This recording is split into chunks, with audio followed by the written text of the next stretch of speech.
In the heart of West Africa, a conflict unfolded that will shape the destiny of the Ashanti people. Join us as we delve into the Sargrenti War, a pivotal moment in the Ashanti history marked by both triumph and turmoil. On February 5, 1874, the British Army, comprising of troops from northern states of Nigeria, Mali, and India, invaded Kumasi, capital of the Ashanti Kingdom. The British force under Major General Sargenti War defeated the Ashanti army and burnt down the entire city into ashes. The cause of the war was the British desire to gain control of the rich natural resources of the Ashanti Empire, including gold and other valuable commodities, as well as preventing an attempt by the Ashantis to gain control over the coastal areas of present-day Ghana, where people such as Fanti, Achim, and Gan had come under the protection of the British. The Ashanti Empire, a powerful and wealthy kingdom in the West Africa, on the other hand, was determined to maintain its independence and protect its resources from foreign exploitation. This led to a series of clashes between the two sides, ultimately escalating into full-scale war in 1874. The first battles were fought in Fomena, with major battles at Amuafo in January 31 and Odaso in February 4, 1874.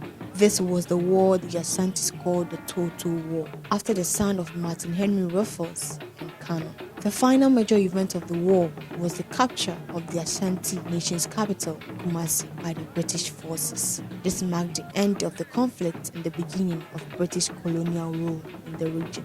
The Sargrenti War had a profound impact on the region, both in the immediate aftermath of the conflict and in the years that followed. One of the most significant consequences of the war was the establishment of British colony over the Ashanti Empire.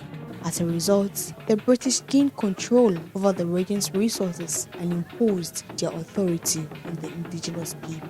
The war resulted in the loss of thousands of lives of both sides.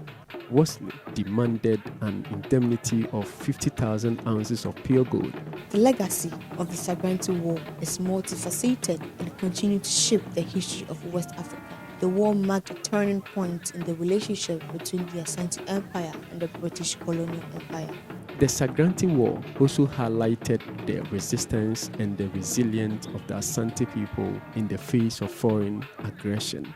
The Ashantis have continued to preserve their cultural heritage and strive for self-determination.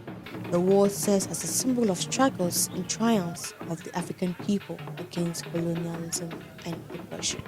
Asante Hene Kofi Kakari abdicated in 1874, and his brother Asante Hene Mensa Blonsu was installed, who was also abdicated in 1883.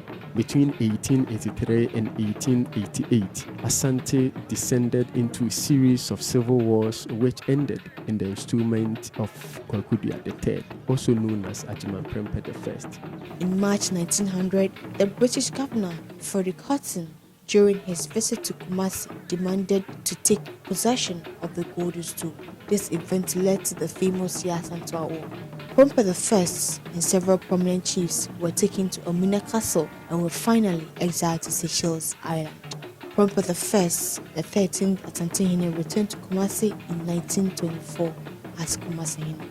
Prempeh II, who succeeded Prempeh I, restored the Ashanti Confederacy in 1935. Otumfuo Popuwari II succeeded Prempeh II, and in April 1999, Otumfuo Osei II ascended the Golden Stool as the 16th occupant. Throughout this 25-year reign, His Majesty Otumfuo Osei II has championed the promotion of peace and stability in Ghana and continues to serve as a philanthropist and a development agent.